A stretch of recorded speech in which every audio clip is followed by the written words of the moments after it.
তো সুপ্রিয় বাসী বিনোদন, শিউর বিনোদনের পর্দায় আপনাদেরকে আবারও স্বাগতম। তুই আজকের ঘটনা কি? আজকের ঘটনা হইল বাংলাদেশ টি-20 বিশ্বকাপ 2024-এর জন্য তো স্কোয়াড ঘোষণা করে ফেলেছে। আগে বলেন সত্য কিনা? হ্যাঁ সত্য। জি আজ গাইন হইব না। আরে রে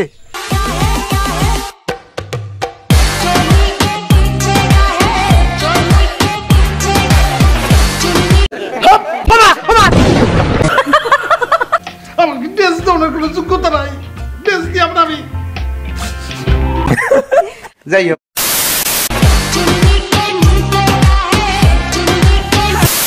যে স্কোয়াড ঘোষণা দিছে এবার, আমার তো মনে হয় ভাতিজা এবার বিশ্বকাপ বাংলাদেশই জিতবো। যেই বাংলাদেশ নেদারল্যান্ডের সাথে আয়ারল্যান্ডের সাথে বিশ্বকাপে হারে, তারা নাকি বিশ্বকাপ জিতবো, এটা তো হাস্যকর। সাহস দেখছে, দেখলাম তো। বিশ্বকাপে বাংলাদেশ শিক্ষা সফরে যাওয়ার জন্য আরো একবার জানাই শুভকামনা। আরে ভাতিজা, আমরা তো শিক্ষা নিতে সফরে যাই, আর তোমাদের জিম্বাবুয়ে তো সেই সুযোগও পেল না। এত বড় অপমান। যাই হোক, কাক্কু কাক্কু, ওই যে আসছে। বিশ্বকাপের স্কোয়াড ঘোষণা করলেই হালার পথে কোন দিক দিয়ে জানে ঢুকে আসা পড়ে। যাই হোক, এই আমার ছাড়া বিশ্বকাপ জিতা ইম্পসিবল। চিন্তা করো না ভাতিজা, তোমার বিশ্বকাপে নেওয়ার পরিকল্পনা করতেছি। কি বলেন কাক্কু? হ্যাঁ ভাতিজা, তবে 2070 সালে। 2070 সালে তো আমি বুড়া হইয়া যাবো। সেটাই তো, তুমি বুড়ো হয়ে গেলে তোমার নাতিরা খেলবে বাংলাদেশের হয়ে। দূর শালার পথ। কি বললা ভাতিজা? বললাম আপনার পিছনে কালা ভূত। কাক্কু ও কাক্কু, শুনলাম আপনাদের বাংলাদেশের স্কোয়াড নাকি ঘোষণা করছেন। বাংলাদেশ স্কোয়াডে কে কে আছে যদি একটু বলতেন। আরে ভাতিজা, আমি বলার কি, যারা যারা আছে তারাই তো বলবো। ভাতিজা শান্ত, শুরু করো। অ্যাকশন। জি কাক্কু, আমি শান্ত। 12 ম্যাচ খারাপ খেলি, 13 নম্বর ম্যাচে 50 করি। সবাই দোয়া করবেন, কারণ আমি এবার বিশ্বকাপের বাংলাদেশের ক্যাপ্টেন। তুই আমার সামনে থেকে একটু সর। কালকে আইস ভাই, যা, তোর দাওয়াত দিলাম, যা কালকে আইস, নিমন্ত্রণ তোর। যাই হোক, তারপরে তে কি রই আছে? আমার বলের গতিতে কেউ পারে না দাঁড়াতে। এবার আমি তাসকিন, বাংলাদেশের ভাইস ক্যাপ্টেন। কেউ পারবে না আমাদের এই বিশ্বকাপে হারাতে। সেটাই। আতেন ভাই আতেন, আমরাই হারাবো। কি করছে রে? তুমি কিডা ভাতিজা? আমি ইউএসএ মানে আমেরিকার ক্যাপ্টেন। কয়দিন পর আপনাদের সাথে সিরিজ আমাদের খেলা হবে, আপনাদেরকে খেলে দেব। এই তোর এত বড় সাহস কিসের জন্য গেল? ভাতিজা মনে হয় উল্টা পাল্টা কিছু খাইছো। এখানে বিশ্বকাপ স্কোয়াড নিয়ে কথা হচ্ছে, আর তুমি ইউএসএ বাংলাদেশ সিরিজের আলোচনা নিয়ে আসছো। যাও এখান থেকে, এত বড় অপমান। আপনারা আসেন আমাদের দেশে, আপনাদের দেখে নেব। থাপড়ায় স্লিম বানাই দিচ্ছে করতেছে না। যাই হোক, তারপর কাক্কু, স্কোয়াডে কে আছে বললেন না তো? ও তাই তো, ভাতিজা লিটন। ইয়েস কাক্কু, ফর্মে কয়েকবার না থেকেও যে স্কোয়াডে থাকা যায় সেটা শিখাইছেন আমায়। এইরকম উৎসাহ নিয়েই ডাব্বা মারতে যাচ্ছি বিশ্বকাপে। কে আমাকে থামায়? এই তো সত্যি কথা মুখ দিয়ে বের হয়ে আইছে। ইয়া মানে কাক্কু, এই ছন্দ কে লিখছে? ইয়া মানে ভাতিজা, তুমি মনে হয় ভুল করে আসল ছন্দগুলো পড়ে ফেলছো। নকলটা পড়ো। আচ্ছা কাক্কু, নকল কি? না না মানে ইয়ে মানে তুমি আরেকজনের ছন্দ না পড়ে নিজেরটা পড়ো। ওটা আরেকজনের জন্য বানানো হয়েছিল মন থেকে। ঠিক আছে কাক্কু, দেখি আরেকটা ছন্দ কিরকম। আচ্ছা, এটা আমি পড়তাছি। আমি লিটন দাস, ভালো খেলি বলেই আমার শটকে বলে ক্লাসিক শট। হ ভাই হ, আপনার থেকেও ভালো খেলে ফ্রি ফায়ারের বট। কে বললো এই কথা?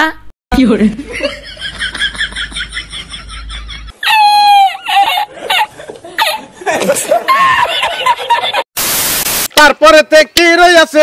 একটা সময় বাংলাদেশের পাওয়ার হিটার ছিলাম আমি। তখন থাকতাম অটো চয়েস, এখন হয়ে গেছি কম দামি। শোনা গো আমার। মনে রাখবেন, আমি সৌম্য সরকার। স্পেশালি টি-20তে আমারই কিন্তু দরকার।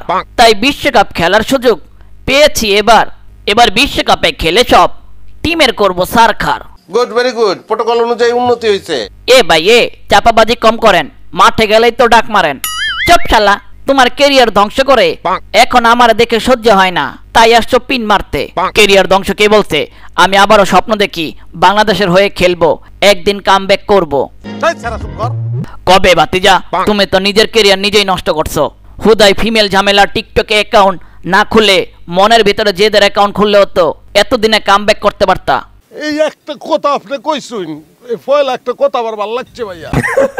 যাই হোক, তারপরেতে কি রইয়াছে? আমি এবার বিশ্বকাপে করব ওপেনিং। নাম আমার মনে রাখবেন, আমার নাম তামিম। শুনেছি এই জেনারেশন নিব্বিদের ক্রাশ, বিটিএস এর খেতমার্কা কিম। এবার বিশ্বকাপে প্রত্যেক বলারে পিটিয়ে পারাবো আমি ডিম। Bye bye. আপনার এই ছন্দের জন্য কেয়া কসমেটিক্স এর পক্ষ থেকে শরীর ভরা ঘামের সুবাস। এটা কি ধরনের কথা বললা তুমি? যাই হোক, আমি হলাম তৌহিদ হৃদয়, বিশ্বকাপে খেলবো ভালো, আমি আগামী দিনের স্টার বয়। চলো বাংলাদেশ চলো।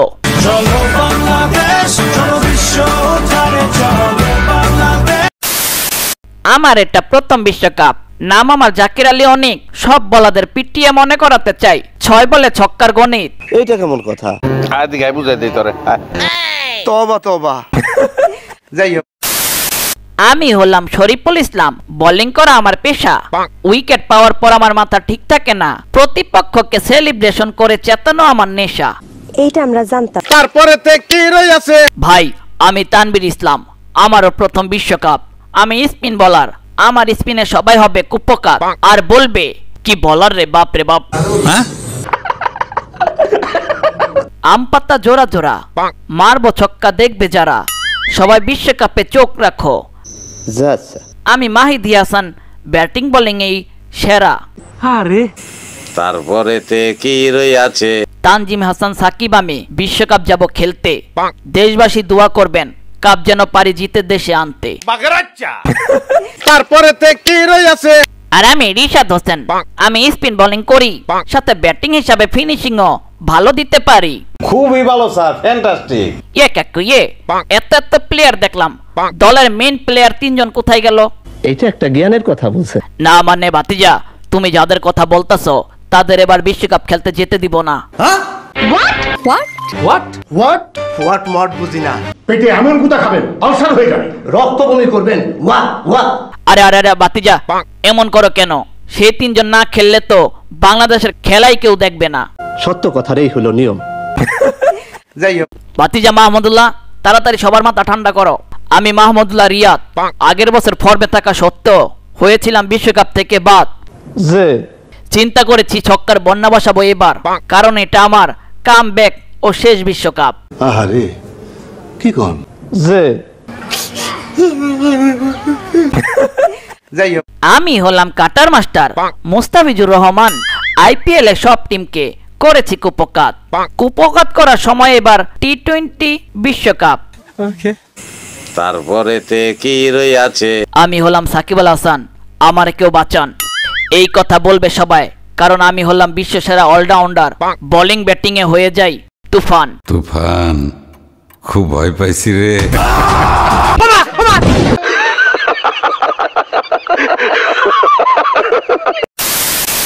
ইয়ে করছিলাম কি, সাথে কিন্তু আমরাও যাচ্ছি দলের সাথে। আমরা হলাম রিজার্ভ প্লেয়ার। আমি হলাম আফিফ হোসেন ধ্রুব। ইয়েস ভাই ইয়েস, আমি হাসান মাহমুদ। বাতিজা, এই পর্যন্ত ছিল স্কোয়াড।